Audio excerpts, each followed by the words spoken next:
Hello everyone, आपका अपने YouTube channel exam classes में स्वागत है। आज हम दिल्ली पुलिस परीक्षा 8/12/2017 के सेकेंड शिफ्ट के प्रश्नों को हल करेंगे, जिससे हमको क्वेश्चन के पैटर्न और लेवल के बारे में पता चलेगा, जो हमारी आगामी परीक्षा Delhi police, jail warden, UPP तथा रेलवे के लिए बहुत ही हेल्पफुल होगा।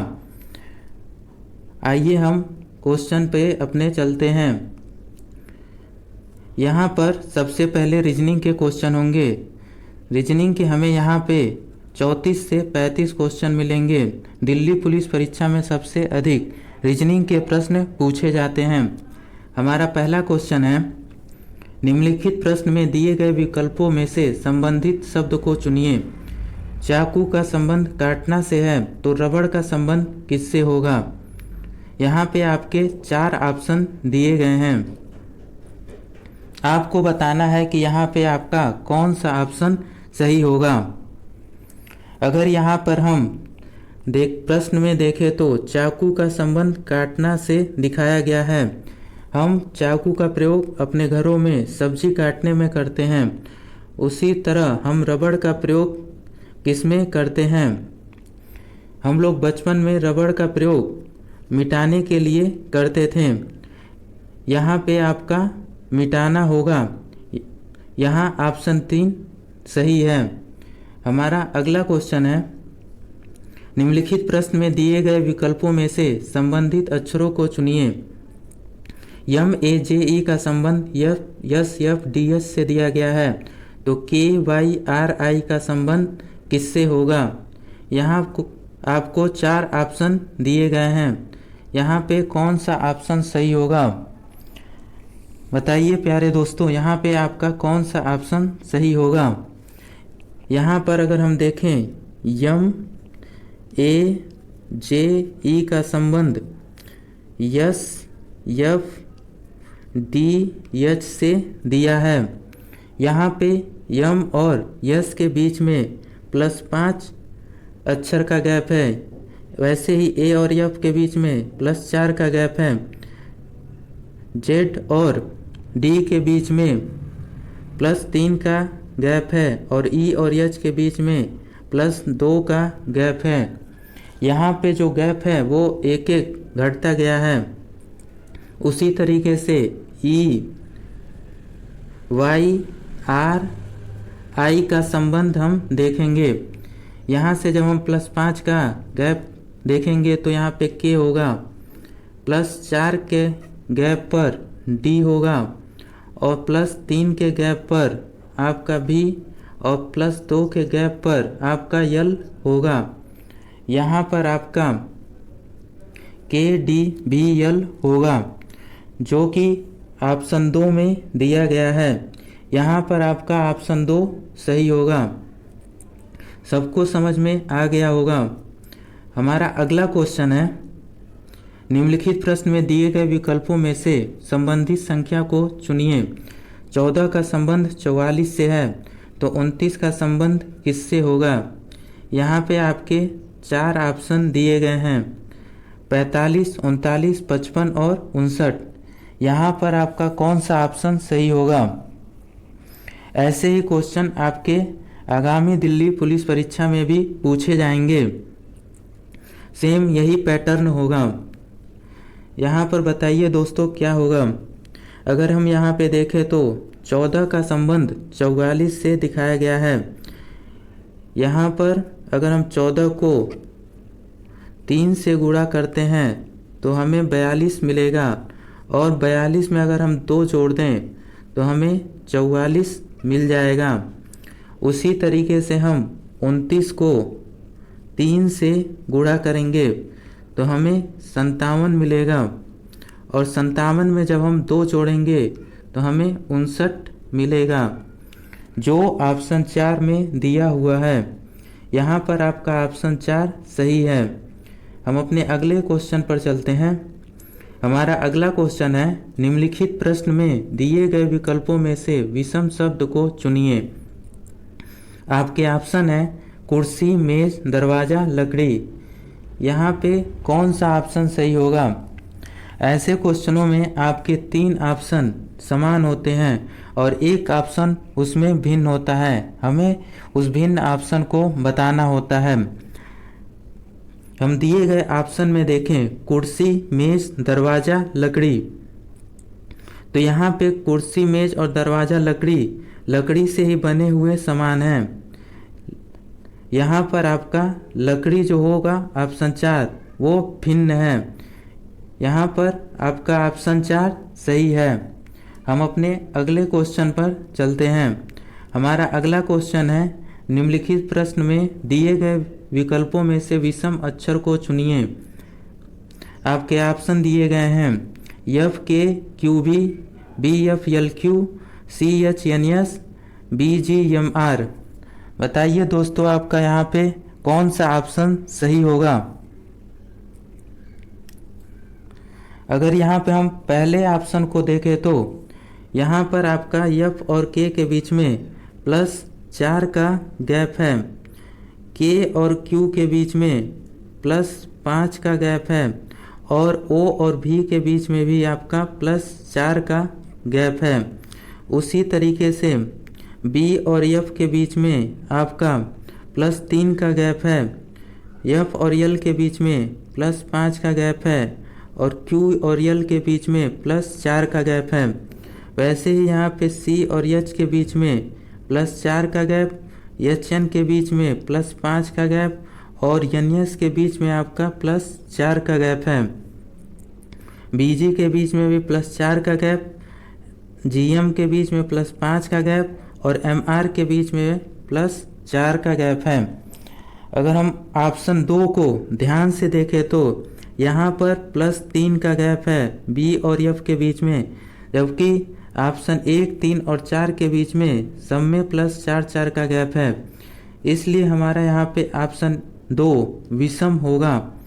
यहाँ आपका ऑप्शन 2 आंसर है। हमारा अगला क्वेश्चन है निम्नलिखित प्रश्न में दिए गए विकल्पों में से विषम संख्या को युग्म को चुनिए। यहाँ पे आपके 4 ऑप्शन दिए गए हैं 5 से 20, 9 से 54, 7 से 28, 11 से 44। ऐसे प्रश्नों में जो संख्याएं होती हैं वो जोड़, घटाना, गुणा, भाग के किसी क्रम में जुड़े होते हैं। अगर यहाँ पर हम पहले ऑप्शन की बात करें 5 से 20, अगर हम 5 में 4 से गुणा करते हैं तो हमें 20 मिलता है। यहाँ पे हम 9 में हम किस अंक से गुणा करें कि 54 मिलेगा। 9 में हम 6 से गुणा करेंगे तो हमको 54 मिलता है। तीसरे ऑप्शन में 7 में हम 4 से गुणा करते हैं तो हमें 28 मिलता है और 11 में हम 4 से गुणा करेंगे तो हमें 44 मिलेगा। यहाँ हम दूसरे ऑप्शन में देखें तो 9 में 6 से गुणा करने पर हमें 54 मिला है और ऑप्शन में हमें 4 से गुणा करने पर हमें संख्याएं मिली हैं। यहाँ पर आपका ऑप्शन 2 विषम और भिन्न है। यहाँ पर आपका आंसर 2 होगा। अगला क्वेश्चन है निम्नलिखित प्रश्न में दिए गए विकल्पों में से विषम संख्या युग्म को चुनिए। यहाँ पे आपके 4 ऑप्शन दिए गए हैं। हमें ये देखना है कि इसमें कौन सा एक ऑप्शन भिन्न होगा। यहाँ पे भी संख्याएं किसी क्रम में जुड़ी, घटी या गुणा भाग हुआ होगा।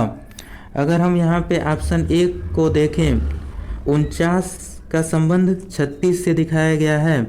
अगर हम 49 में 4 और 9 का आपस में गुणा करें तो हमें 36 मिलता है। वैसे ही ऑप्शन 2 को देखा जाए तो 6 और 3 का आपस में गुणा किया जाएगा तो 18 मिलेगा। ऑप्शन 3 को देखा जाए 74 में 7 और 4 को आपस में गुणा किया जाए तो 28 मिलता है और 56 में 5 और 6 को आपस में गुणा किया जाए तो हमें 30 मिलता है। यहाँ पे हमें ऑप्शन 3 में हमें 26 दिया गया है लेकिन हमारा आंसर 28 आ रहा है। ये ऑप्शन भिन्न है। यहाँ पे ऑप्शन 3 होगा। हमारा अगला क्वेश्चन है दी गई आकृति में कितने त्रिभुज हैं। यहाँ पे हमको त्रिभुजों की संख्या बतानी है। त्रिभुज 3 रेखाओं से घिरी हुई आकृति होती है। जब हमें कभी भी ऐसी आकृति मिले तो इसमें हमेशा त्रिभुजों की संख्या आपकी 3 होती है। यहाँ पर ये पहला त्रिभुज एक, ये आपका दूसरा त्रिभुज है और ये एक बड़ा वाला त्रिभुज तीसरा है। अब यहाँ पर हम देखेंगे कितने त्रिभुज हैं। जब हम इस आकृति की बात करते हैं तो यहाँ पे 3 त्रिभुज होंगे। चौथा त्रिभुज हमारा ये बड़ा वाला है, ये हमारा चौथा त्रिभुज है। ये हमारा छोटा वाला 5वां और ये बड़ा वाला 6वां त्रिभुज है। यहाँ पे त्रिभुजों की कुल संख्या 6 है। अब हम अपने ऑप्शन पर चलते हैं। आपके ऑप्शन दिए गए हैं 4, 6, 8, 10। ऊपर हमें कुल 6 त्रिभुज मिले हैं। यहाँ पे आपका ऑप्शन 2 सही होगा। हम अपने अगले क्वेश्चन पर चलते हैं। दी गई आकृति में कितने आयत हैं? यहाँ पर आपको आयतों की संख्या बतानी है। जब भी हमारी ऐसी आकृति दी गई हो तो यहाँ पर आपके 3 आयत होते हैं। पहला ये, दूसरा ये और ये पूरा बड़ा वाला आपका लेकर यहाँ पे पूरे 3 आयत बनते हैं। ऐसे ही हम यहाँ पर देखेंगे। यहाँ पर इस आकृति में आपके 3 आयत, यहाँ पे 3 आयत और यहाँ पे आपके 3 आयत होंगे। ये एक आयत आपका होगा बड़ा वाला, ये आपका 10वां आयत। ये एक आयत यहाँ बनेगा, ये आपका 11 नंबर का आयत है। और एक आयत सबसे बड़ा वाला, ये आपका 12वें नंबर का आयत है। यहाँ पर आयतों की कुल संख्या 12 होगी। हम अपने ऑप्शन में देखते हैं। आपके ऑप्शन दिए गए हैं 11, 12, 10 और 13। ऊपर आयतों की कुल संख्या 12 आई थी। यहाँ पर आपके ऑप्शन 2 सही हैं।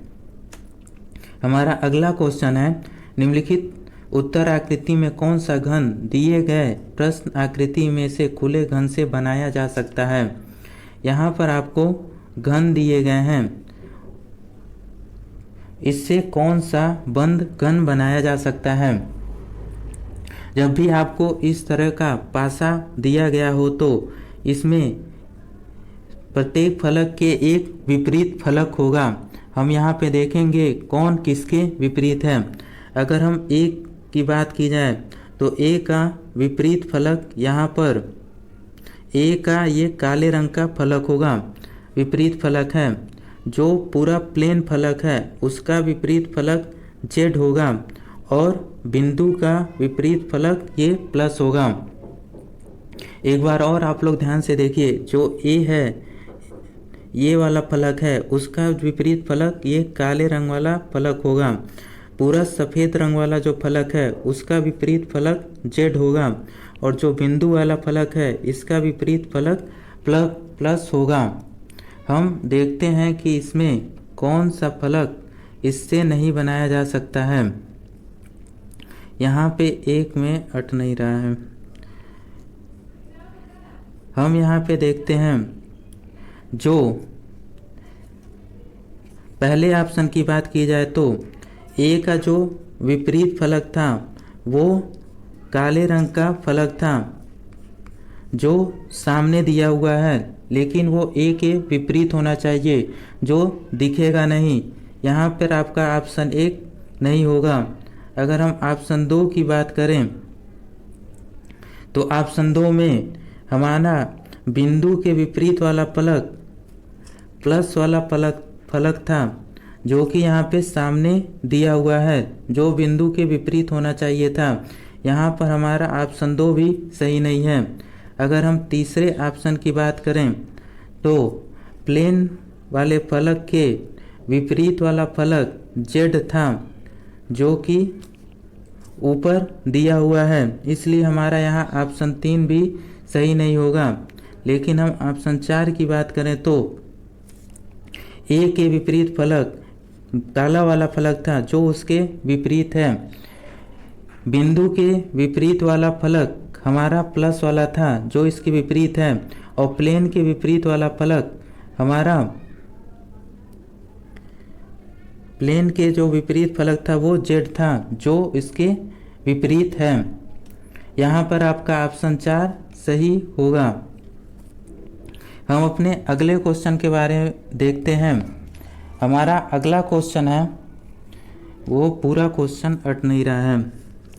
हमारा अगला क्वेश्चन है, नीचे एक घन के 3 अवस्थाएं दर्शाई गई हैं, युक्त फलक के विपरीत क्या आएगा।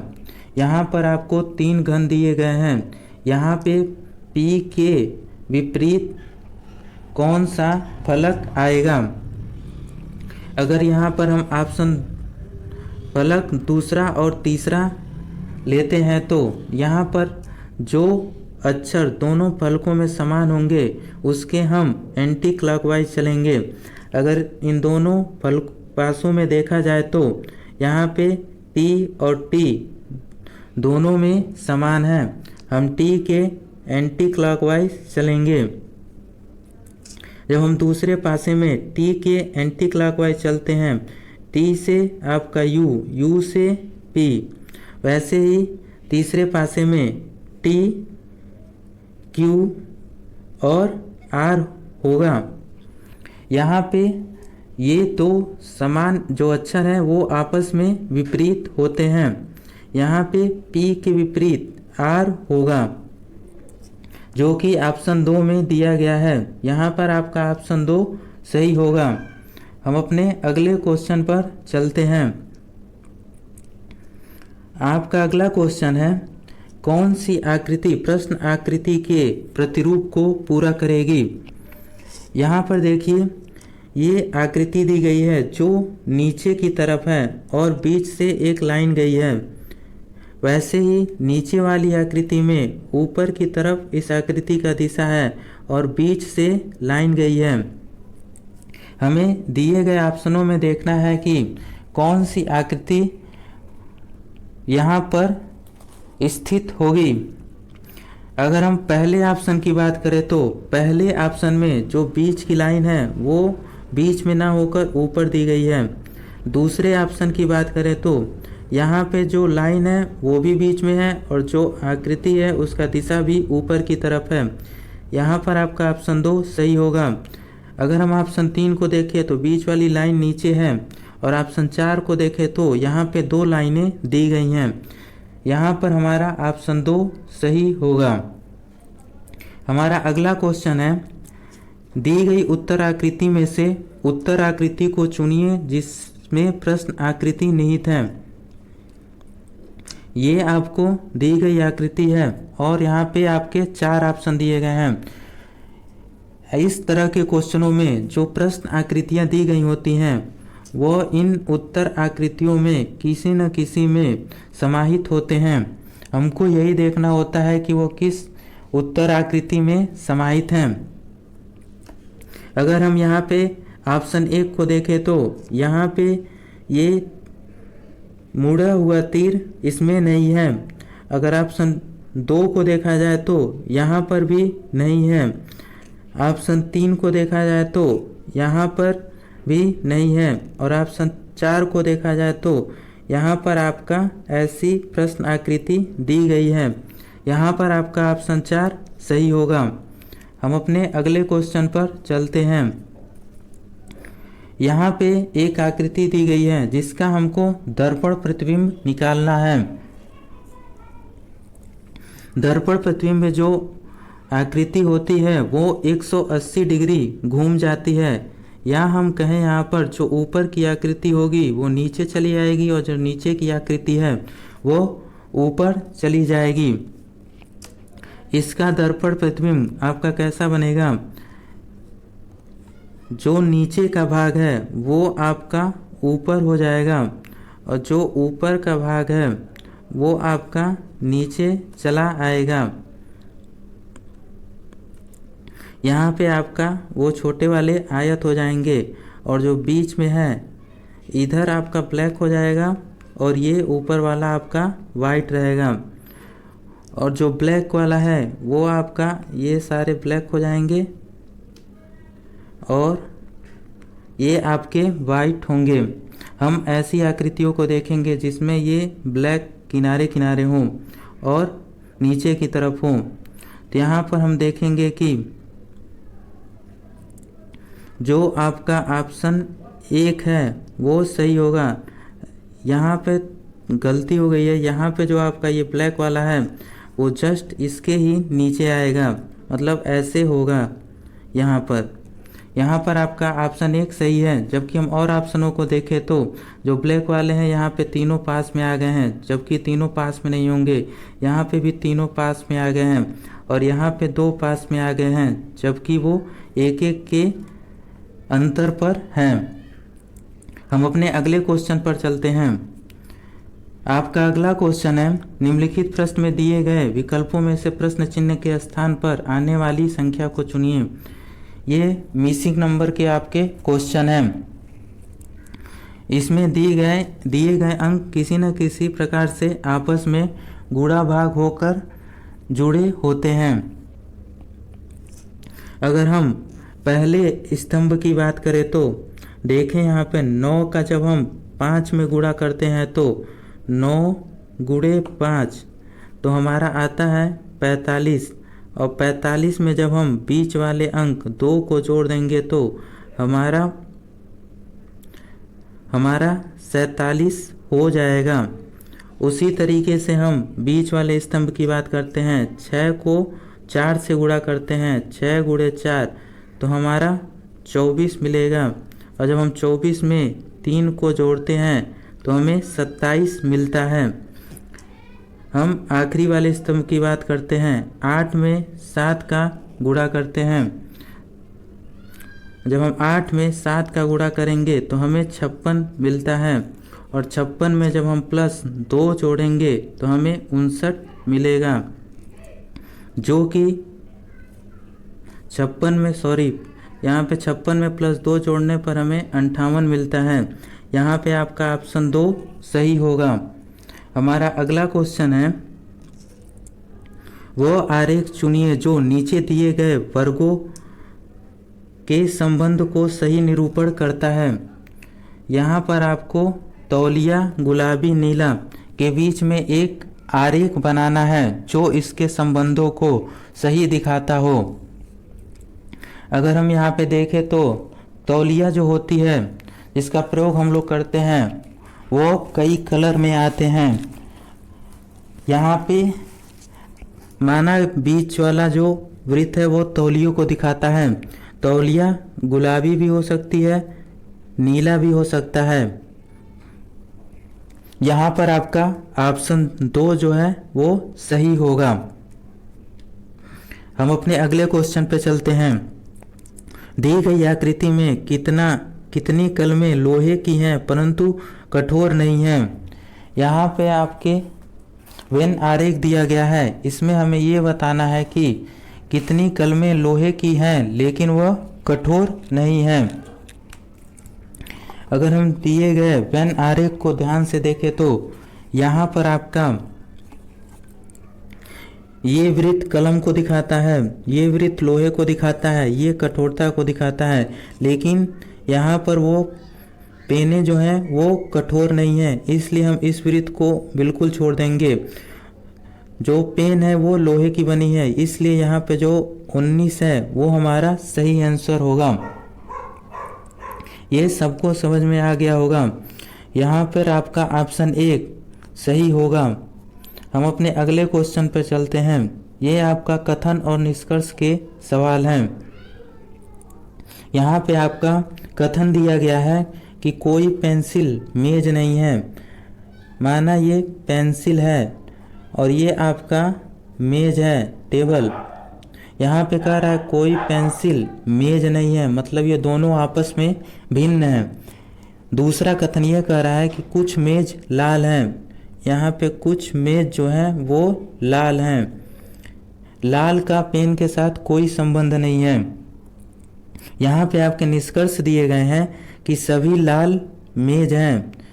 सभी लाल यहाँ पे मेज नहीं है, कुछ लाल यहाँ पे मेज हैं। हमारा निष्कर्ष 1 गलत होगा। अगर हम दूसरे निष्कर्ष की बात करें, कुछ पेंसिल लाल हैं, तो यहाँ पे पेंसिल का लाल से कोई संबंध नहीं है। हमारा निष्कर्ष 2 भी गलत होगा। यहाँ पर हमारा ऑप्शन 4 सही होगा। ना तो निष्कर्ष 1 ना ही निष्कर्ष 2 सही है। ये क्वेश्चन सबको समझ में आया होगा। हम अपने अगले क्वेश्चन पे चलते हैं। हमारा अगला क्वेश्चन भी कथन और निष्कर्ष का ही है। अगर हम यहाँ पे कथन को देखें तो कहता है कि सभी घड़ियाँ लाल हैं। माना ये घड़ी है और ये सभी लाल हैं। ये आपका वॉच है और ये रेड है। दूसरा कथन कहता है कुछ लाल नीले हैं। ये लाल है और ये माना ये नीले हैं। यहाँ पर कुछ लाल नीले हैं। आपके निष्कर्ष दिए गए हैं कुछ नीली घड़ियाँ हैं, तो यहाँ पे घड़ियों से नीली का कोई संबंध नहीं है। यहाँ पर आपका निष्कर्ष 1 गलत होगा। दूसरा निष्कर्ष कहता है कि सभी लाल नीले हैं, तो सभी लाल नीले नहीं हैं, कुछ लाल नीले हैं। निष्कर्ष 2 भी गलत है। कुछ घड़ियाँ लाल हैं, यहाँ पे कह रहा है कुछ घड़ियाँ लाल हैं, लेकिन यहाँ पे सभी जो घड़ियाँ हैं वो सभी लाल हैं, इसलिए हमारा ये निष्कर्ष 3 भी गलत होगा। यहाँ पे कोई भी निष्कर्ष सही नहीं है। हमारा ऑप्शन 4 आंसर होगा। हम अपने अगले क्वेश्चन पर चलते हैं। हमारा अगला क्वेश्चन है एक पुरुष की ओर संकेत करते हुए एक लड़के ने कहा, वह मेरी बहन के दादा की एकमात्र संतान है। वह पुरुष लड़के से किस प्रकार संबंधित है। ये आपका ब्लड रिलेशन का सवाल है। आपको इन तरीकों के सवालों से घबराना नहीं है। यही सवाल जो लोग हल कर लेंगे उनका स्कोर अधिक बन जाएगा और वही लोग सिलेक्शन भी लेंगे। यहाँ पे जो लड़का है वो पुरुष की ओर इशारा करते हुए कहता है कि वह मेरी बहन के दादा मतलब बाबा ग्रैंडफादर, तो लड़के के भी बाबा ही होंगे, की एकमात्र संतान मतलब इनका लड़का एकमात्र संतान है। तो इसका लड़के का इस आदमी से क्या संबंध होगा। अगर हम देखें तो लड़की के दादा मतलब बाबा के लड़का के साथ इनका पिता का संबंध होगा। मतलब ये जो लड़का है वो इस पुरुष से बेटे के रूप में संबंधित है, तो इस पुरुष का इस बेटे से पिता का संबंध होगा। यहाँ पर आपका ऑप्शन 1 सही होगा। हम अपने अगले क्वेश्चन पे चलते हैं। ये भी आपका ब्लड रिलेशन का ही सवाल है।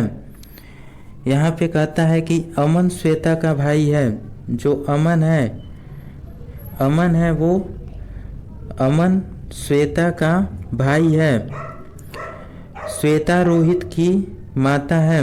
जो ये श्वेता का लड़का रोहित है, रोहित मयंक का पुत्र है।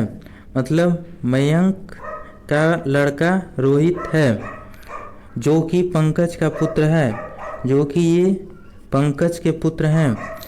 यहाँ पे मयंक पंकज के पुत्र हैं और मयंक का लड़का राहुल है और राहुल की मम्मी श्वेता है।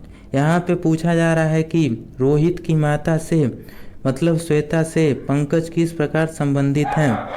चूँकि यह मयंक के पिता हैं इसलिए, और ये मयंक की वाइफ है, इसलिए जो पंकज हैं वो श्वेता से के ससुर होंगे और श्वेता पंकज की पुत्र वधू होंगी। यहाँ पर आपका ऑप्शन 1 सही होगा। सबको समझ में आया होगा। हम अपने अगले क्वेश्चन पर चलते हैं। हमारा अगला क्वेश्चन है कि 2 वर्ष के लिए एक निश्चित राशि पर 8% प्रतिवर्ष की दर से चक्रवृद्धि ब्याज 832 है, तो 2 वर्ष के लिए समान ब्याज दर पर साधारण ब्याज क्या होगा। यहाँ पर आपको CISI का सवाल दिया गया है। यहाँ पे आपके 4 ऑप्शन दिए गए होंगे। आप लोग को बताना है यहाँ पे कौन सा ऑप्शन सही होगा। 8% की दर से 2 वर्ष का जो CI होगा वो 16.64 होगा, जिसका मान 832 दिया गया है। यहाँ से हम मूलधन निकाल लेंगे, उसके बाद हम 2 वर्ष का साधारण ब्याज निकाल लेंगे। जब हम यहाँ से 1 बराबर काटते हैं तो हमें यहाँ पे 50 मिलता है। तो मूलधन आपका 100 है, तो 100 बराबर आपका 5000 आएगा। अब हम 5000 का 2 वर्ष के लिए 8% की दर से साधारण ब्याज निकाल लेंगे, जो आपका होगा 2 × 8/100। यहाँ से काटने पीटने पर 2 का 8 में गुणा होगा 16 और 16 का 5 में 80। यहाँ पर आपका 800 होगा। यहाँ पर आपका ऑप्शन 2 सही होगा। हमारा अगला क्वेश्चन है, यदि एक व्यापारी एक वस्तु को 528 रुपये में बेचता है तो उसकी हानि 12% है, तो वस्तु का क्रय मूल्य क्या है? हम यहाँ पे मान लेंगे कि वस्तु का क्रय मूल्य 100 रुपये है, लेकिन इसको 12% की हानि पर बेचा गया है, इसलिए 88% बराबर आपका 528 होगा। और हमें 100 निकालना है क्रय मूल्य, तो 100 बराबर जब हम 88 से 528 को काटेंगे तो यह 6 बार में जाएगा और 100 बराबर आपका 600 होगा। वस्तु का जो क्रय मूल्य है वह 600 रुपये होगा। यहाँ पर आपका ऑप्शन 3 सही है। हमारा अगला क्वेश्चन है कि दिए गए प्रश्न में 4 आकृतियाँ दी गई हैं, जिसमें से 3 आकृतियाँ एक गुण के आधार पर समान हैं तथा एक सर्व प्रकार भिन्न है। भिन्न आकृति को चुनना है। अगर यहाँ पर हम ऑप्शन को देखें तो यहाँ पे एक लाइन के शीर्ष पे दोनों शीर्ष पर आकृतियाँ बनी हुई हैं और एक लाइन पे के शीर्ष पर कोई भी आकृति नहीं बनी है। वैसे ही दूसरे ऑप्शन पे एक लाइन के शीर्ष पर कोई आकृति नहीं है, दूसरे लाइन पे के शीर्ष पर आकृति बनी हुई है। तीसरे ऑप्शन में दोनों लाइनों के शीर्ष पर आकृतियां बनी हुई हैं, जबकि ये ऊपर के दोनों ऑप्शन के शीर्ष केवल एक लाइन के शीर्ष पर ही 2 आकृति बनी हुई थी।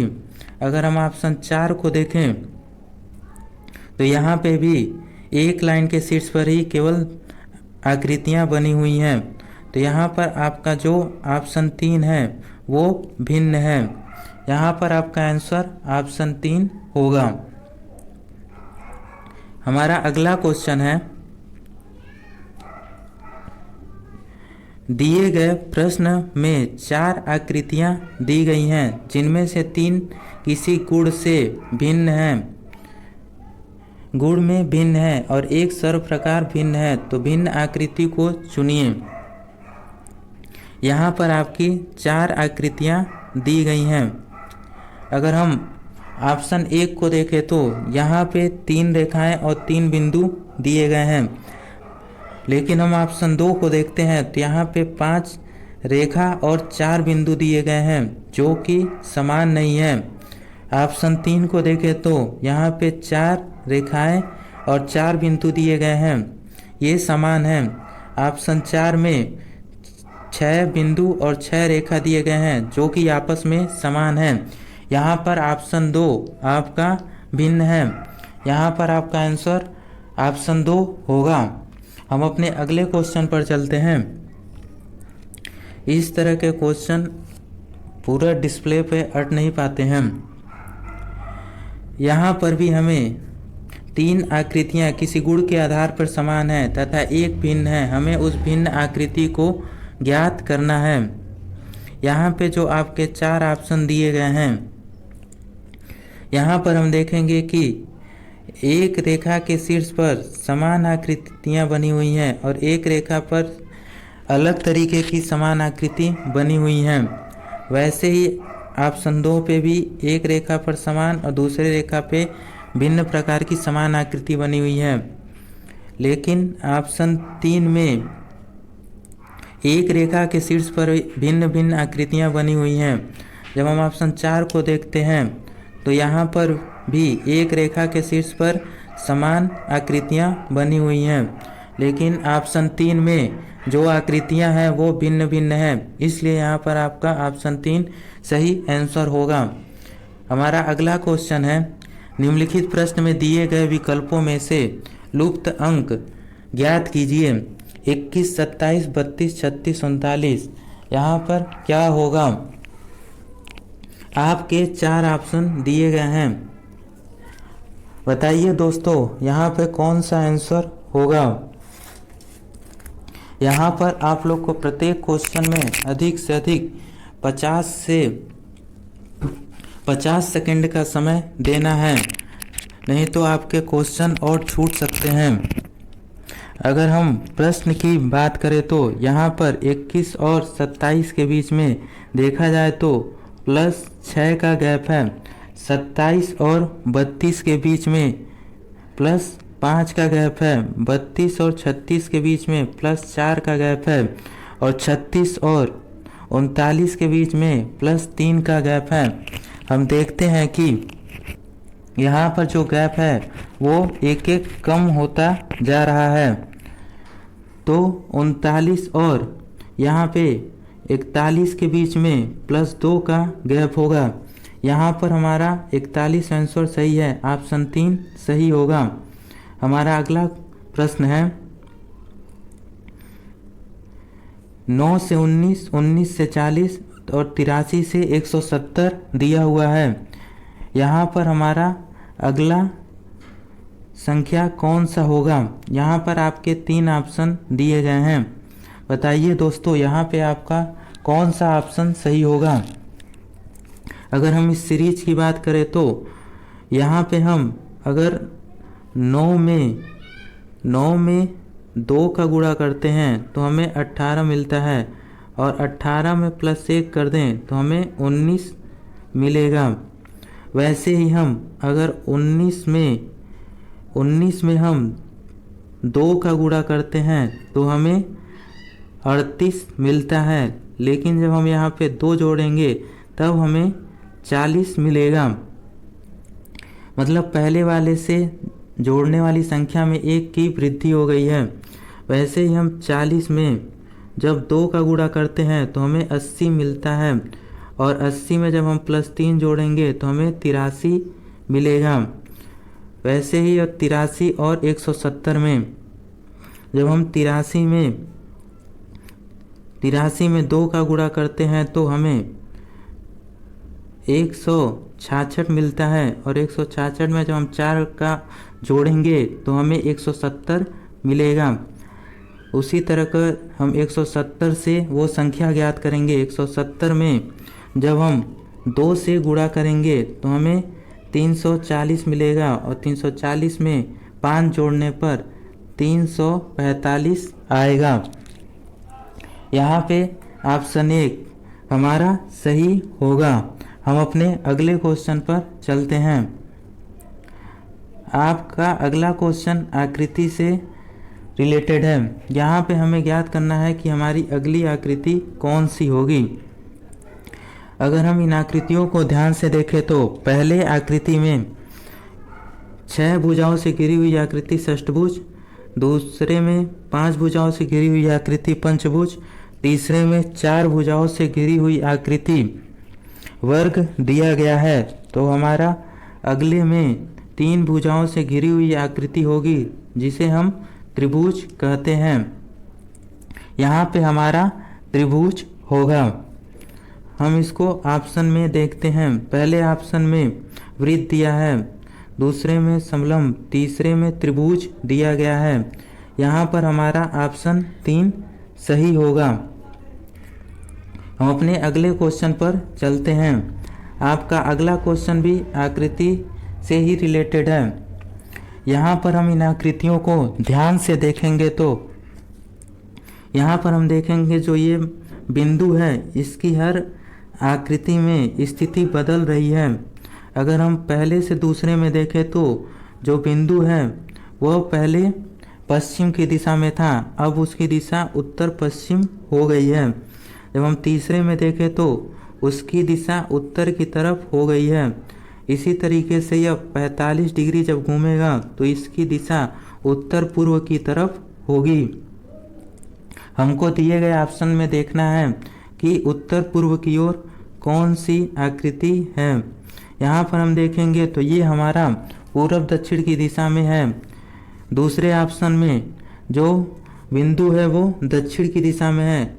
हम तीसरे ऑप्शन को देखें तो यहाँ पर बिंदु की दिशा पूरब उत्तर की तरफ है। यहाँ पर हमारा ऑप्शन 3 सही होगा।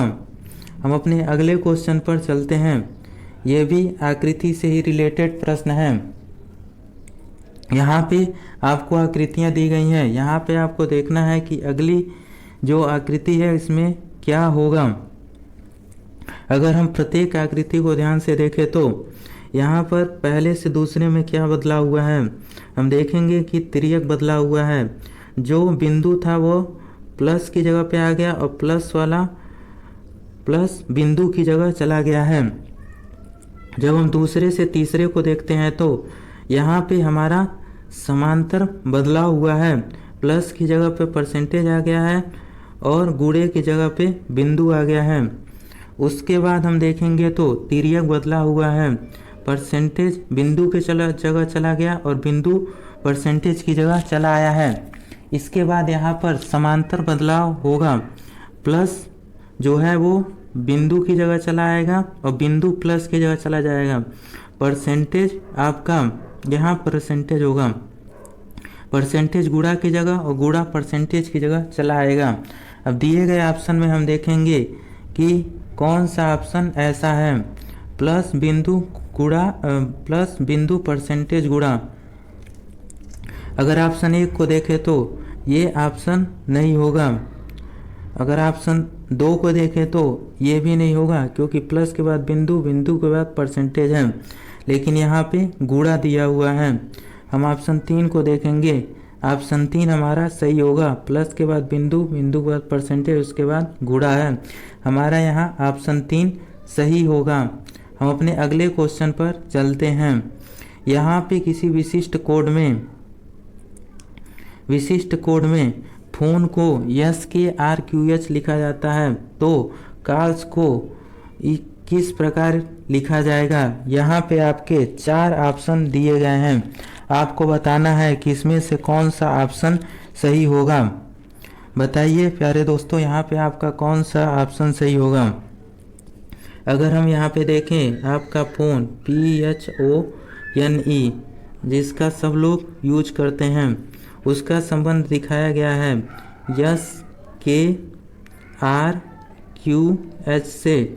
जब हम यहाँ पे देखते हैं तो P और S के बीच में +2 का गैप, HK में +2 का गैप, Q और R में 2 का गैप, NQ में भी +2 का गैप और EH में भी +2 का गैप होगा। यहाँ पे प्रत्येक अल्फ़ाबेट में +2 का गैप है। वैसे ही कॉल्स में भी +2 का गैप होगा। जब C से हम +2 आगे जाते हैं तो हमको F मिलता है। A से +2 आगे जाएंगे तो हमें D मिलेगा। L से +2 आगे जाएंगे तो O, वैसे यहाँ पे भी O और S से +2 आगे जाने पर हमें F मिलता है। यहाँ पर आपका ऑप्शन 1 में दिया, ऑप्शन 1 नहीं, सॉरी दोस्तों, ऑप्शन 1 नहीं, ऑप्शन 2 में दिया हुआ है। यहाँ पे यहाँ पे +2 आगे जाने पर हमें F नहीं भी मिलेगा। यहाँ पे आपका ऑप्शन 2 सही होगा। हमारा अगला क्वेश्चन है, किसी विशिष्ट कोड में टैब को 39 तथा लैब को 31 लिखा जाता है, तो उस कोड भाषा में मैट किस प्रकार लिखा जाएगा। यहाँ पे आपके 4 ऑप्शन दिए गए हैं। आपको बताना है कि मैट उस कोड भाषा में किस तरह क्या लिखा जाएगा। अगर हम टैब को देखा जाए तो T के अल्फ़ाबेटिकल नंबर 21 होता है, A का अल्फ़ाबेटिकल नंबर 1 और P का अल्फ़ाबेटिकल नंबर 17 होता है। जब हम 21 में 1 22 और 17 जोड़ेंगे तो हमारा 39 मिलेगा, जो कि दिया हुआ है। वैसे ही हम लैब में यल का अल्फ़ाबेटिकल नंबर देखेंगे। यल का आपका 13 होता है, ए का 1 होता है और पी का आपका 17 होता है। जब हम इनको आपस में जोड़ेंगे तो हमें 31 मिलेगा। उसी तरह हम मैट को भी लिखेंगे। मैट में यम का अल्फ़ाबेटिकल नंबर 14 होता है, ए का 1 होता है और टी का 21 होता है। जब हम इनको आपस में जोड़ेंगे तो हमको 14, 1, 15 और 21 36 मिलेगा। यहाँ पर आपका ऑप्शन 1 सही होगा। हमारा अगला प्रश्न है, दिया हुआ है कि एक विशिष्ट कोड में फ्लॉकिंग को BPKGGMJK लिखा जाता है तो फ्लैट मैट को क्या लिखा जाएगा। यहाँ पे आपके 4 ऑप्शन दिए गए हैं, आपको बताना है कि कौन सा ऑप्शन सही होगा। अगर हम देखें तो FLOCKING का संबंध BPKGGMJK से दिखाया गया है। अगर हम यहाँ पे देखें तो यहाँ पे जो B है वो F से 3 अल्फ़ाबेट पीछे है, P L से 3 अल्फ़ाबेट आगे है, K O से 3 पीछे, G C से 3 आगे, G K से 3 पीछे, M 3 आगे, J N से 3 पीछे और K G से 3 आगे है। वैसे ही आपका फ्लैट मैट का होगा। अगर हम फ्लैट मैट में देखें तो F से 3 पीछे जाएंगे, 3 पीछे जाने पर हमें B मिलता है। L से 3 आगे जाने पर हमें P मिलेगा। A से 3 पीछे जाने पर W मिलता है। T से 3 आगे जाने पर हमें X मिलेगा। M से 3 पीछे जाने पर हमको I मिलता है और A से 3 आगे जाने पर E और T से 3 पीछे जाने पर हमें P मिलेगा और E से 3 आगे जाने पर हमको I मिलता है। यहाँ पर हमें B, P, W, X, I, E, P और I मिलेगा, जो आपका ऑप्शन 1 में दिया गया है। यहाँ पर आपका ऑप्शन 1 सही होगा। हमारा अगला क्वेश्चन है, यहाँ पर आपके रीजनिंग के 35 क्वेश्चन खत्म होते हैं। यहाँ पे आपके रीजनिंग के 34 से 35 क्वेश्चन पूछे जाते हैं। अब आपके GS GK के प्रश्न स्टार्ट होते हैं। आपका पहला प्रश्न है, प्रत्येक उत्पादन भूमि, श्रम, भौतिक पूंजी, मानव पूंजी को मिलाकर आयोजित किया जाता है जो कि यहाँ पे खाली स्थान है के रूप में जाना जाता है। वो किस रूप में जाना जाता है? उत्पादन के कारक, निवेश के कारक, लाभ के कारक, हानि के कारक। बताइए दोस्तों यहाँ पे कौन सा ऑप्शन सही होगा। अगर हम प्रत्येक को देखें, उत्पादन भूमि, श्रम, भौतिक पूंजी और मानव पूंजी, तो ये सभी उत्पादन के ही कारक लगते हैं। यहाँ पर आपका ऑप्शन 1 सही होगा। अगले क्वेश्चन पर चलते हैं। हमारा अगला क्वेश्चन दिया हुआ है कि एक वर्ष के दौरान भूमि के टुकड़े पर एक से अधिक फसल उगाने की क्रिया को यहाँ पे खाली स्थान फसल के रूप में जाना जाता है। मिश्रित, अंतः विविध, बहुखंडी। हम यहाँ पे इसे बहुखंडी के रूप में जानते हैं। हमारा अगला क्वेश्चन है, किस वर्ष में भारतीय लघु उद्योग विकास बैंक सिडकी स्थापित किया गया था? 1990, 1988, 1992, 1994। बताइए दोस्तों यहाँ पे कौन सा आंसर होगा।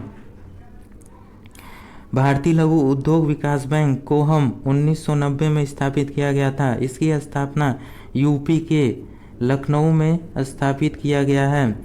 लखनऊ यूपी की राजधानी है, जहाँ के सीएम योगी आदित्यनाथ और यहाँ की राज्यपाल आनंदीबेन पटेल हैं।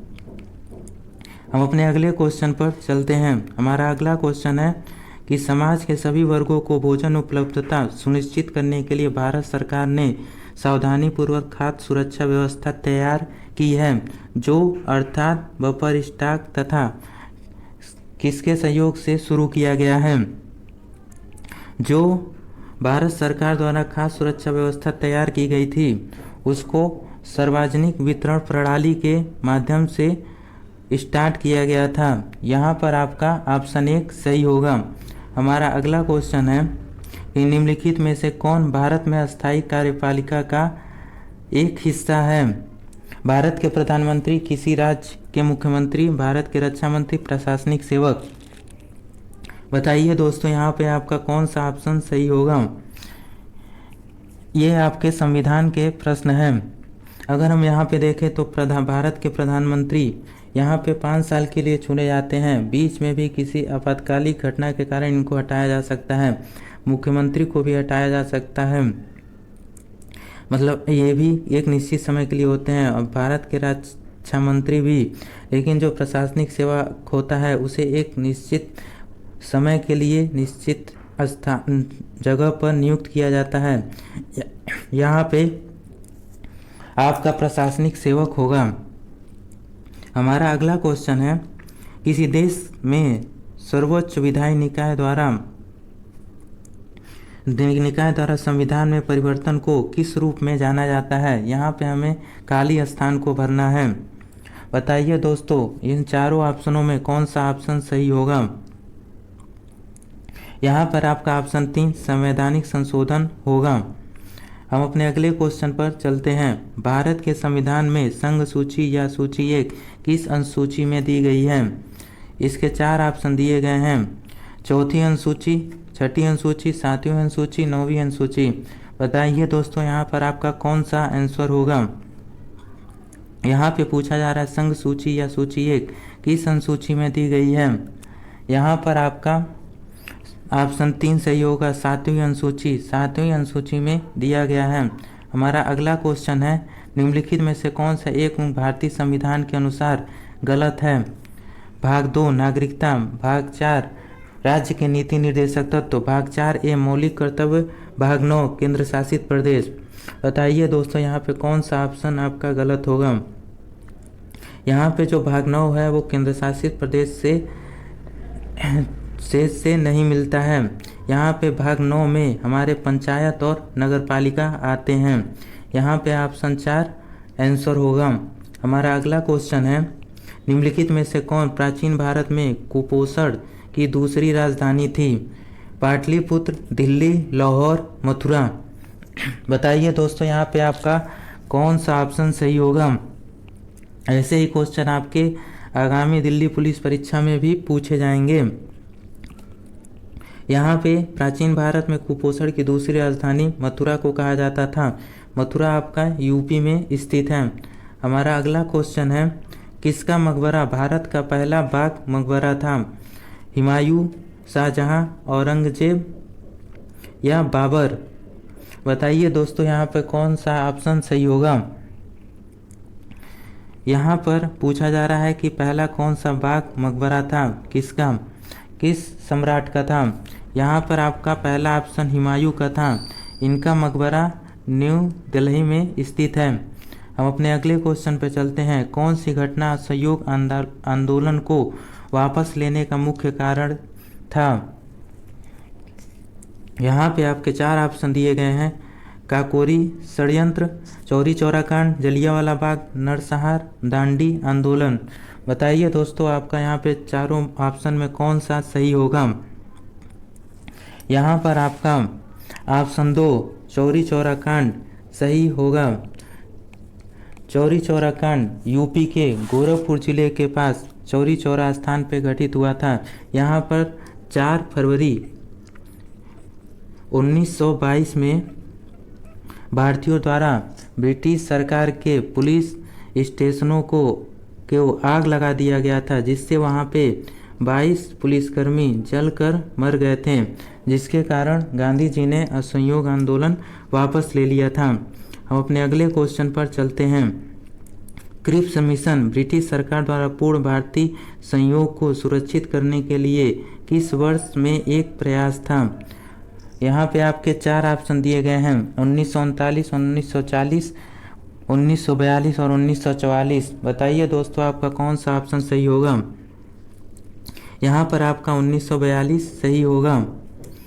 हमारा अगला क्वेश्चन है, निम्नलिखित में से कौन वर्ष 1828 में ब्रह्म सभा में विकसित हुआ था? आत्मी सभा, देश सभा, हृदय सभा, प्रार्थना सभा। बताइए दोस्तों यहाँ पे कौन सा आंसर सही होगा। ब्रह्म समाज से आत्मीय सभा का जन्म हुआ था। आत्मीय सभा के संस्थापक राजा राम मोहन राय थे। इन्होंने ब्रह्म सभा का भी आंदोलन का भी इन्होंने नेतृत्व किया था। इन्हें एक विशिष्ट समाज सुधारक के रूप में जाना जाता है। हम अपने अगले क्वेश्चन पर चलते हैं। हमारा अगला क्वेश्चन है, जैन धर्म में हथेली एक चक्र वाले हाथ द्वारा क्या चिन्हित किया जाता था। अहिंसा, धर्म, प्राकृतिक निर्वाण। यहाँ पे आपका कौन सा आंसर सही होगा, बताइए दोस्तों। यहाँ पे जैन धर्म में हथेली एक चक्र वाले हाथ द्वारा अहिंसा को चिन्हित किया जाता था। यहाँ पर आपका ऑप्शन 1 सही होगा। आप लोग कमेंट बॉक्स में जैन धर्म के 24वें तीर्थकर का नाम बताइएगा। हम अपने अगले क्वेश्चन पर चलते हैं। भारत का कुल क्षेत्रफल दुनिया में कुल भौगोलिक क्षेत्र का लगभग कितना प्रतिशत है। 1.8, 2.4, 2.8, 3.2। यहाँ पे जो भारत का कुल क्षेत्रफल है वो दुनिया के भौगोलिक क्षेत्रफल का 2.4% है। अगर हम देखें तो दुनिया में सबसे बड़ा देश क्षेत्रफल की दृष्टि से रसिया है और जनसंख्या की दृष्टि से आपका चाइना हो जाता है, लेकिन क्षेत्रफल की दृष्टि से भारत का स्थान 7वें नंबर पर दुनिया में आता है। हमारा अगला क्वेश्चन है, उत्तराखंड, उत्तर प्रदेश, बिहार, पश्चिम बंगाल तथा सिक्किम का किस के साथ सामान्य सीमाएं हैं। किस देश के साथ सीमाएं लगती हैं इन राज्यों की। इनकी सीमाएं नेपाल के साथ लगती हैं। हमारा अगला क्वेश्चन है, कौन सा पश्चिम से पूर्व की ओर पहाड़ों का सही क्रम से स्थापन है। यहाँ पर आपकी 4 नदियाँ दी गई हैं। इनका हमको यहाँ पे पहाड़ों को दिया गया है। यहाँ पे आपको सही क्रम बताना है। यहाँ पे कौन सा होगा, बताइए दोस्तों। यहाँ पे कौन सा ऑप्शन आपका सही होगा। यहाँ पर आपका ऑप्शन 1 सही होगा। कोरा, खासी और जयंतिया ये आपके पूर्व से पश्चिम से पूर्व की ओर क्रम में हैं। हम अपने अगले क्वेश्चन पर चलते हैं। किस मृदा को रेगुर मृदा के रूप में जाना जाता है। यहाँ पे आपके 4 ऑप्शन दिए गए हैं। जलोढ़ मृदा, लेटराइट मृदा, शुष्क मृदा, काली मृदा। यहाँ पे आपसे पूछा जा रहा है कि रेगुर मृदा को किस रूप में जाना जाता है। बताइए दोस्तों, यहाँ पे आपका कौन सा आंसर सही होगा। रेगुर मृदा को हम काली मृदा के रूप में जानते हैं। सबसे अधिक कपास का उत्पादन काली मृदा में होता है और इसका सबसे अधिक उत्पादन महाराष्ट्र में होता है। हम अपने अगले क्वेश्चन पर चलते हैं।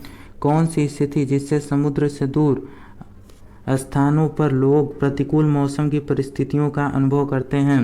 यहाँ पे 4 ऑप्शन दिए गए हैं। महाद्वीपीयता, विशिष्टता, सापेक्षता, जटिलता।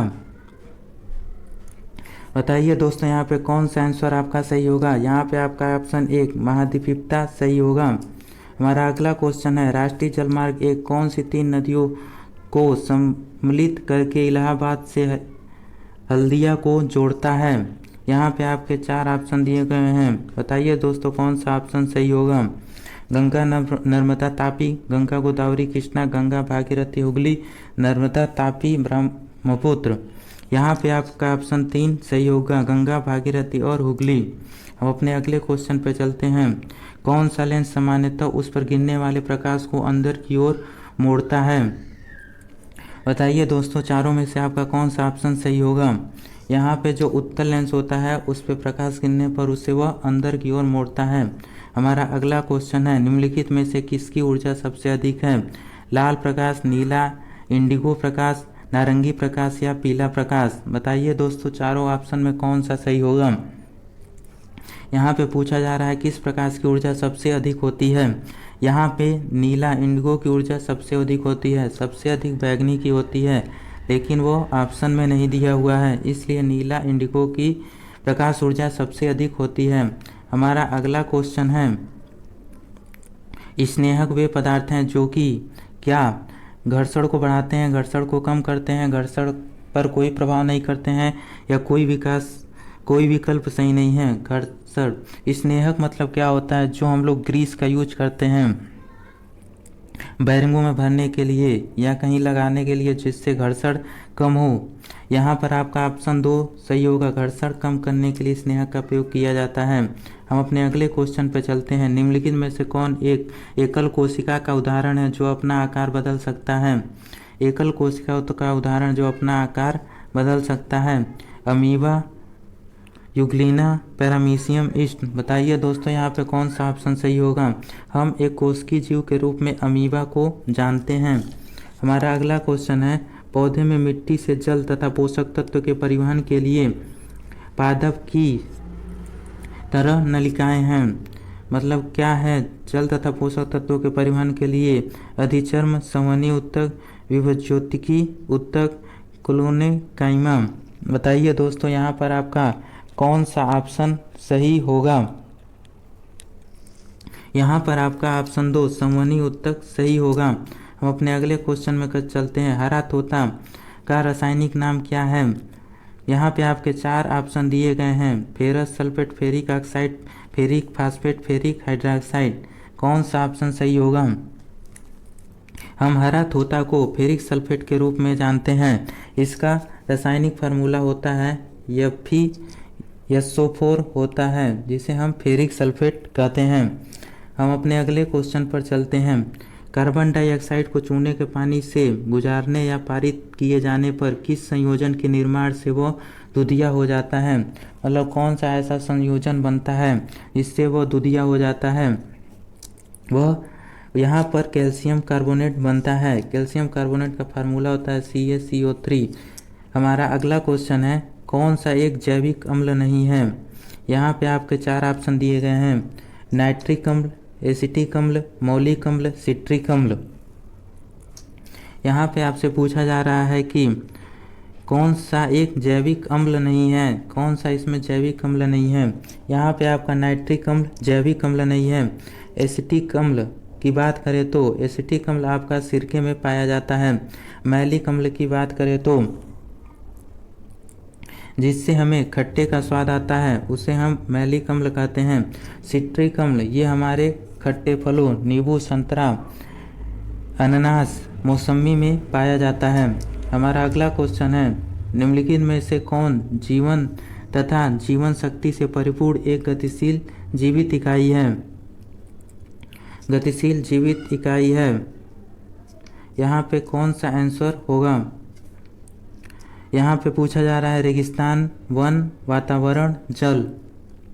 बताइए दोस्तों आपका कौन सा ऑप्शन यहाँ सही होगा। जीवन शक्ति से भरपूर गतिशील जीवित इकाई है। यहाँ पर आपका ऑप्शन 2 वन आंसर होगा।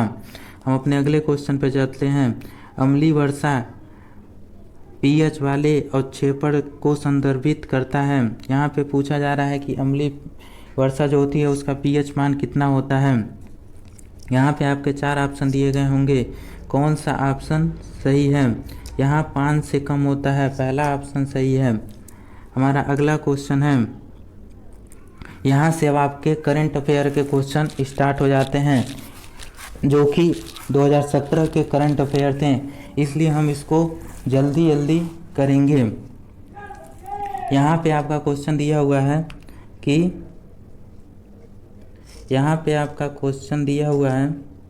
प्रधानमंत्री के लद्दाख के नवीकरणीय ऊर्जा के अंतर्गत विनियुक्त होने वाली प्रथम परियोजना कौन सी थी। यहाँ पे आपकी जो प्रथम परियोजना थी यह थी बायारासा द्रास में हाइड्रो पावर प्लांट, ये परियोजना थी। हमारा अगला क्वेश्चन है, डाक टिकट संग्रह को बढ़ावा देने के लिए 3 नवंबर 2017 को लोकार्पित योजना कौन सी थी। इसका होगा, ये सब करंट के क्वेश्चन है उस 2017 के, हम इसे बस एक बार देखेंगे। यहाँ पे आपका ऑप्शन 1 होगा दीनदयाल, यहाँ पे ऑप्शन 1 आपका सही नहीं होगा। यहाँ पे आपका दीनदयाल स्पर्श योजना है, सारा दीनदयाल से ही स्टार्ट है। तो हम अपने अगले क्वेश्चन पर चलते हैं। ये भी आपका करंट का ही क्वेश्चन था किस परियोजना के अंतर्गत दुनिया में प्रथम नकारात्मक उत्सर्जन कार्बन कैप्चर संयंत्र का संचालन आइसलैंड में शुरू हुआ था? यहाँ पे आपका ऑप्शन ए कार्ब फिक्स था। हमारा अगला क्वेश्चन है, नवंबर 2017 में नासा द्वारा मंगल 2020 मिशन के लिए कौन सा प्रक्षेपण किया है? यहाँ पर आपका होगा ऑप्शन चौथा, सुपरसोनिक पैराशूट परीक्षण किया था। हमारा अगला क्वेश्चन है, किस क्रिकेट टीम ने 2017 में आईसीसी महिला कप जीता था? आईसीसी महिला कप उस समय इंग्लैंड के द्वारा जीता गया था। हमारा अगला क्वेश्चन है, 2017 में रोजर फेडरर ने अपने कैरियर में रिकॉर्ड 8वीं बार किस खिताब को जीता था? उन्होंने 8वीं बार विंबलडन ओपन को जीता था। सबसे अधिक बार इस खिताब को जीतने वाले रोजर फेडरर ही हैं। हमारा अगला क्वेश्चन था, भारत ने अपने पड़ोसी देशों बांग्लादेश तथा किस देश के साथ अक्टूबर 2017 में मोटर संधि का कार्यान्वयन शुरू किया था? यहाँ पे नेपाल के साथ कार्यान्वयन को शुरू किया था। हमारा अगला क्वेश्चन है, भारत ने अपने किस पड़ोसी देश के बंदरगाह शहर में 1200 घर बनाने के लिए अक्टूबर 2017 में एक समझौता हस्ताक्षर किया था? ये श्रीलंका में किया था। हमारा अगला क्वेश्चन है, 14 अक्टूबर 2017 में राष्ट्रीय एकता के लिए 2015-16 इंदिरा गांधी पुरस्कार से किसे सम्मानित किया गया था? उस समय टी.एम. कृष्णा को सम्मानित किया गया था। हमारा अगला क्वेश्चन है, 2017 ब्लू प्लैनेट पुरस्कार के विजेता कौन है? ब्लू प्लैनेट पुरस्कार के विजेता हंस जोआचिम स्लेनहुवेरे थे। हमारा अगला क्वेश्चन है, पीएसयू बैंक के विलय की निगरानी के लिए 30 अक्टूबर 2017 को गठित समिति के अध्यक्ष कौन थे? उस समय अरुण जेटली थे, जो पीएसयू बैंक के विलय की निगरानी के अध्यक्ष बने थे। अरुण जेटली उस समय वित्त मंत्री थे।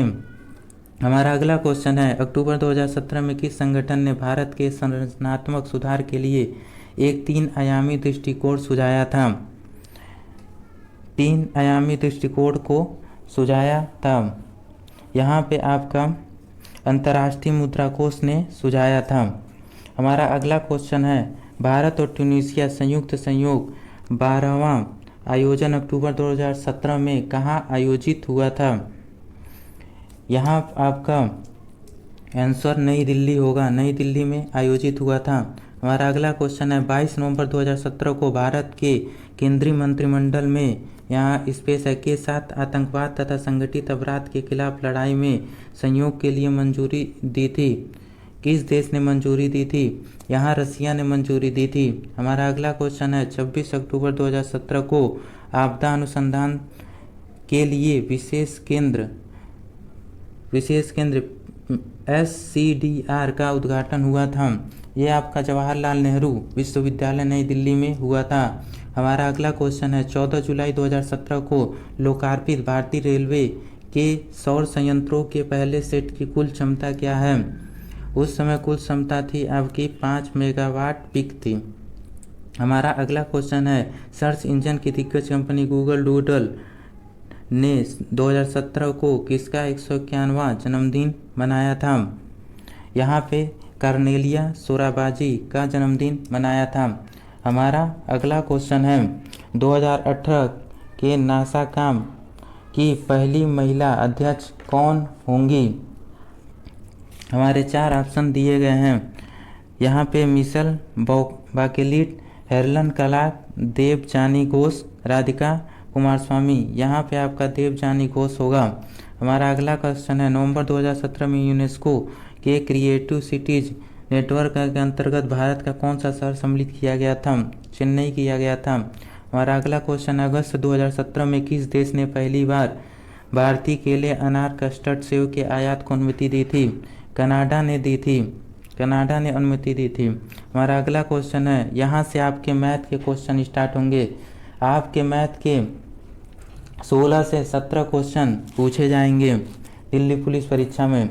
यहाँ पे आपके कथन दिए गए हैं और पूछा गया है कि कौन सा कथन सही होगा।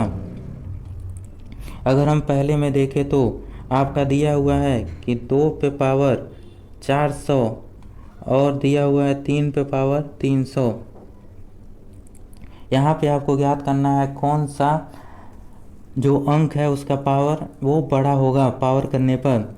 हम यहाँ पे पावर को सेम करेंगे, तो पावर को सेम करने के लिए हम 2 पे पावर 4 पे पावर 100 कर देंगे।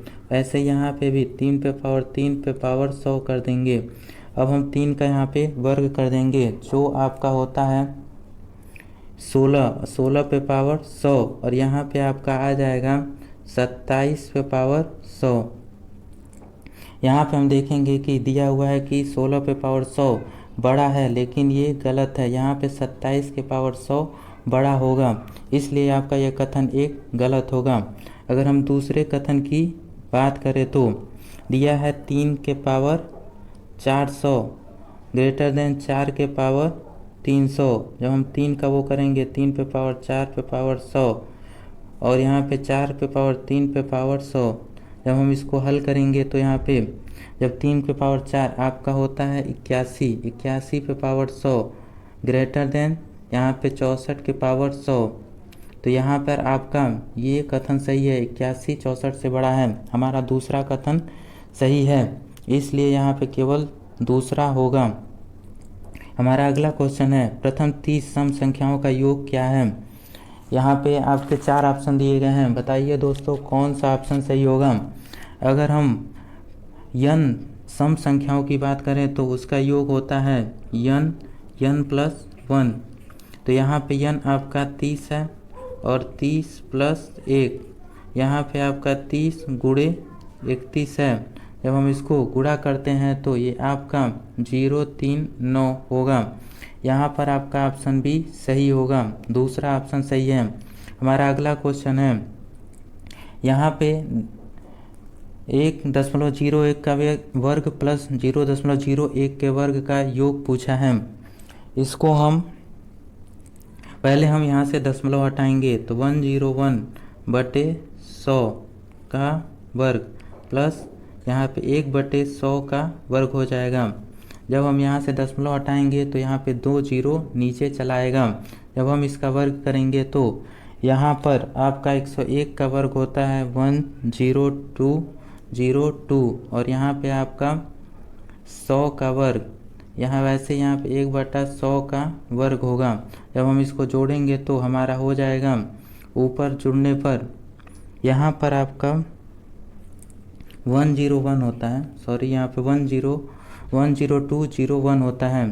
जब हम इसको जोड़ेंगे तो ये आपका हो जाएगा 10202/100 के पावर, और जब हम ये 100 से इसमें भाग देंगे तो हमारा आंसर आएगा, यहाँ पे 4 अंक पीछे हो जाएगा, हमारा आंसर होगा 100202।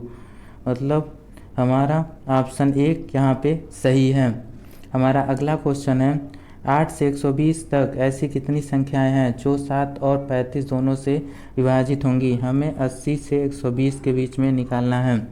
7 और 35 दोनों से विभाजित होने का मतलब, 7 और 5 दोनों से विभाजित होने का मतलब है कि वो संख्या 35 से विभाजित हो। जब हम 35 का पहाड़ा पढ़ेंगे तो 35 70, फिर ये आपका 105 और ये आपका 140 होता है। यहाँ पे हमें 80 और 120 के बीच में देखना है। सिर्फ यहाँ पे एक संख्या 105 आ रही है, केवल यहाँ पे एक संख्या होगी, ऑप्शन 1 सही है। हमारा अगला क्वेश्चन है, यदि a + b = 10, ab = 5, a² + b² का मान क्या है। ये मैथ का सबसे इजी क्वेश्चन है, जिसको हम लोग 4 से ही करते आ रहे हैं। अगर हम यहाँ पे देखा जाए तो a + b = 10, इसको हम लोग a + b के होल स्क्वायर से निकाल सकते हैं। तो यहाँ पर आपका होगा a² b² और 2ab। जब हम यहाँ a + b का मान रखेंगे और ab का मान रखेंगे तो a² + b² बराबर a + b का स्क्वायर मतलब 10 का स्क्वायर 100, और ये यहाँ पे इधर जाएगा तो माइनस हो जाएगा, तो 2ab 2 × 5 10, यहाँ पर आपका 90 होगा, जो कि ऑप्शन 2 सही है। हमारा अगला क्वेश्चन है, यहाँ C की आय B की आय से 30% अधिक है, B की आय A की आय से 30% अधिक है, तो C की आय A की आय से कितने प्रतिशत अधिक है। हम मान लेंगे कि जो A की आय है वो आपकी 100 है, तो 100 है। बी की आय ए की आय से 30% अधिक है तो 130 हो जाएगा। सी की आय बी की आय से 30% अधिक है तो सी बी की आय का 130% क्योंकि यहाँ पे 30% अधिक है, तो यहाँ से हम सी की आय निकाल लेंगे। जब 13 का गुणा 9 में होगा तो यहाँ पे 169 होगा। अब यहाँ पे पूछा जा रहा है कि सी की आय ए की आय से कितने प्रतिशत अधिक है, तो सी की आय ए की आय 100, सी की आय 169। तो हम देखेंगे कि पहले 100 और 169 का गैप आपका 69 आएगा, और यहाँ पे पूछा जा रहा है कि ए की आय से, तो नीचे 100, और परसेंटेज याद करने के लिए आपका 100 से गुणा हो जाएगा, 100 से 100 कैंसिल, और यहाँ पे आपका 69% होगा। मतलब सी की आय ए की आय से 69% अधिक है। ये ऑप्शन आपका 4 सही होगा। हमारा अगला क्वेश्चन है, अगर यक्स और वाई में अनुपात 4:3, वाई और जेड में 7:9 है तो यक्स जेड का अनुपात ज्ञात करना है। यहाँ पे 4 ऑप्शन दिए गए होंगे, कौन सा ऑप्शन सही है। इसको ज्ञात करने के लिए हम पहले दोनों अनुपातों में y का मान समान करेंगे। तो y का मान समान करने के लिए यहाँ पे हम 7 से गुणा और यहाँ पे हम 3 से गुणा करेंगे, तो यहाँ पर आपका हो जाएगा 28 और यहाँ पे 21। यहाँ से आपका मिलेगा 21:27। यहाँ पे ये x का मान है, ये y का है, ये y का है, ये z का है, तो x/z आपका होगा 28:27। यहाँ पे आपका ऑप्शन 2 सही होगा। हम अपने अगले प्रश्न पर चलते हैं। आपका अगला प्रश्न कहता है कि 50 संख्याओं का औसत 18 ज्ञात किया। 18, 32, 65 को गलती से 25, 29, 56 लिखा गया है, तो सही औसत क्या होगा। जो 3 संख्याएं 18, 32, 65 हैं, 18, यहाँ पे जो 3 संख्याएं हैं 18, 32 और 65, ये 3 संख्याएं हैं को गलती से ये लिख दिया गया है। जब हम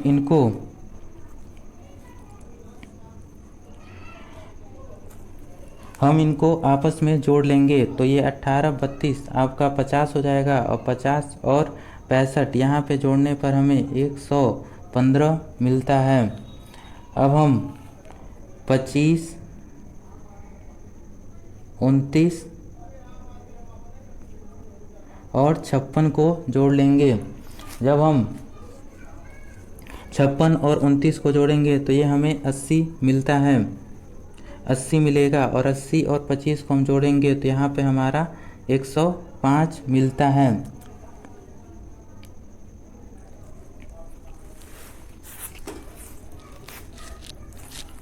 यहाँ पर हमारा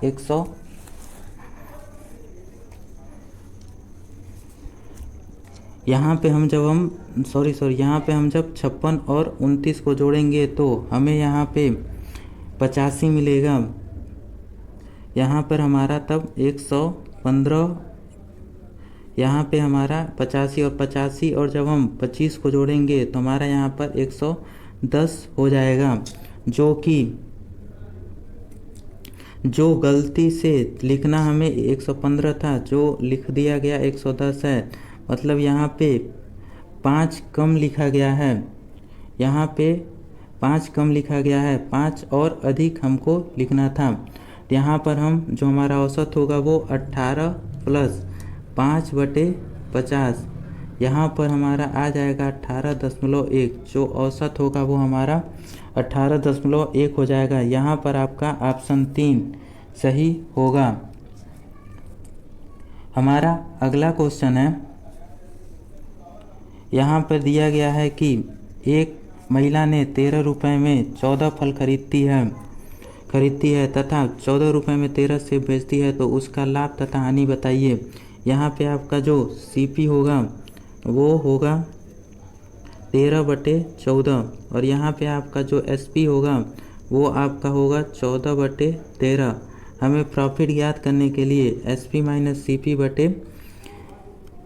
बटे सीपी होगा। तो यहाँ पे आपका सीपी है 14/13 -13/14 बटे 13/14, 13/14। जब हम इसको हल करेंगे तो हमारा 2700/196 होगा। जब हम इसको काटेंगे तो हमारा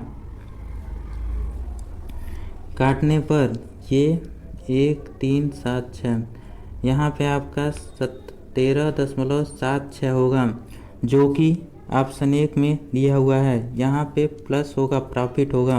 हमारा यहाँ पे ऑप्शन 1 सही है। हमारा अगला क्वेश्चन है, पंकज ने एक घड़ी 900 रुपये में खरीदी तथा उसके अंकित मूल्य को इस प्रकार से अंकित करता है कि 30% की छूट देने के पश्चात भी उसे 30% की छूट देने के पश्चात भी उन्हें 40% का लाभ होता है। यहाँ पे 40% का लाभ होता है, कट गया है। यहाँ पे पंकज ने घड़ी 900 रुपये में खरीदी जिसका अंकित मूल्य मतलब उसका सीपी जो है यहाँ पे 40% होगा। 900 रुपये में खरीदी और 30% में, तो उसका अंकित मूल्य ज्ञात करना है। ये आपका एमपी है। जो हम छूट देते हैं वो एमपी पे देते हैं, तो यहाँ 30% की छूट दी गई है, 70% बराबर उसका सीपी 900 है। उसके छूट देने के पश्चात भी वो 40% का लाभ कमाना चाहता है। जो लाभ हो और हानि होती है वो हमारा क्रय मूल्य पे होता है, तो यहाँ पे 140 हो जाएगा। जब हम इसको काटेंगे तो 70 से 140 दो बार में जाएगा और एमपी बराबर आपका 1800 होगा। यहाँ पर जो मार्क प्राइस होगी 1800, जो कि ऑप्शन 2 में दिया हुआ है। यहाँ ऑप्शन 2 सही है। हमारा अगला क्वेश्चन है, एक वर्ग के विकर्ण की लंबाई 7 सेंटीमीटर है तो उसका क्षेत्रफल क्या होगा। जब वर्ग का विकर्ण दिया गया हो तो उसका क्षेत्रफल एरिया बराबर 1/2 डी स्क्वायर होता है, विकर्ण का स्क्वायर 1/2 विकर्ण का स्क्वायर 7 का स्क्वायर, ये आपका 1/2 7 सते 49 होगा। ये आपका 2 दूना 4, 2 चौको 8, 2 पचे 10, 24.5 सेंटीमीटर स्क्वायर होगा, जो कि ऑप्शन 3 है, सही होगा। हमारा अगला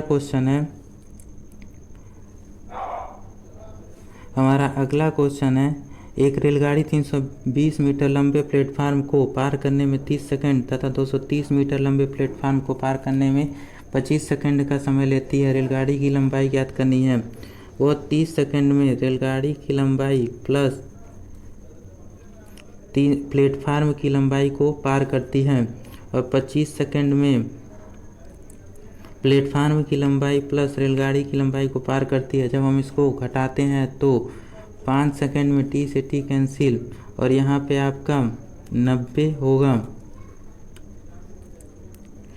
यहाँ से आपको ट्रेन की स्पीड मिल जाएगी, तो आपकी ट्रेन की स्पीड 19 मीटर पर सेकंड 18 मीटर पर सेकंड होगा। यहाँ से हम भी को समय में गुणा कर देंगे तो ट्रेन द्वारा चली गई दूरी मिल जाएगी। तो जब हम 18 को 30 से गुणा करेंगे तो यहाँ पर आपका 540 होगा, जो 320 प्लस ट्रेन की लंबाई के बराबर है। तो यहाँ से आपकी ट्रेन की लंबाई 540 माइनस 320, तो ये घटाने पे आपका 220 आएगा, जो कि ऑप्शन 3 में दिया गया है। यहाँ पे आपका ऑप्शन 3 सही होगा। एक बार और देख लीजिए, यहाँ पे 30 सेकंड में वह प्लेटफार्म की लंबाई प्लस ट्रेन की लंबाई चलता है और 25 सेकंड में प्लेटफार्म की लंबाई और ट्रेन की लंबाई है। जब हम इसको घटाएंगे तो 5 सेकंड में वह 90 मीटर चलता है, मतलब उसका चाल हो जाएगा 90/5 18 मीटर पर सेकंड। हम 18 को 30 में गुणा करेंगे, जिससे उसके द्वारा कुल चली गई दूरी ज्ञात होगी 540 और 540 में से प्लेटफार्म की लंबाई को घटाएंगे तो हमें 220 ट्रेन की लंबाई पता चल जाएगा। यहाँ पे हमारा नेक्स्ट क्वेश्चन है, राहुल की आयु 50 वर्ष, मोहित की आयु 70 वर्ष, कितने वर्ष पूर्व उनकी आयु का अनुपात 1:2 होगा। किसी के भी आयु में जो वृद्धि होती है वो एक साथ होती है और घटता भी एक साथ है। तो हम मान लेंगे राहुल की आयु में से x घटाने पर और मोहित की आयु में से x घटाने पर उनका अनुपात 1:2 मिलता है। जब हम इनको आपस में तिर्यक गुणा करेंगे तो ये आपका हो जाएगा 100 - 2x और यह आपका 70 - x। यहाँ से 2x उतर जाएगा तो यहाँ से x और ये 70 इधर आने पर हमें 30 मिलेगा। मतलब 30 वर्ष पूर्व उनकी आयु 1:2 रही होगी। यहाँ पे आपका ऑप्शन 2 सही होगा। हमारा अगला क्वेश्चन है, यहाँ पे दिया हुआ है कार्य क्षमता का प्रश्न है। अनुज की क्षमता विनोद की क्षमता से 150% अधिक है। जो अनुज है वो विनोद से 150% अधिक कार्य क्षमता वाला है। तो यहाँ से हम a/b बराबर 3/2 होगा। अनुज एक दिन में 3 काम करता है तो विनोद 2 काम करता है। यदि अनुज एक कार्य को 10 दिन में कर सकता है तो अनुज द्वारा एक कार्य को 10 दिन उसके द्वारा कुल किया गया काम 3 × 10 यहाँ पे 30 होगा। तो दोनों मिलकर उस काम को कितने दिन में करेंगे? दोनों मिलकर अनुज एक दिन में 3, विनोद एक दिन में 2 काम करता है तो यहाँ पे 30/3 2 5 हो जाएगा 5। यहाँ पे आपका 6 होगा। वो दोनों मिलकर काम को 6 दिनों में करेंगे। आपको वीडियो अच्छा लगा हो तो इसको लाइक, शेयर और सब्सक्राइब करें।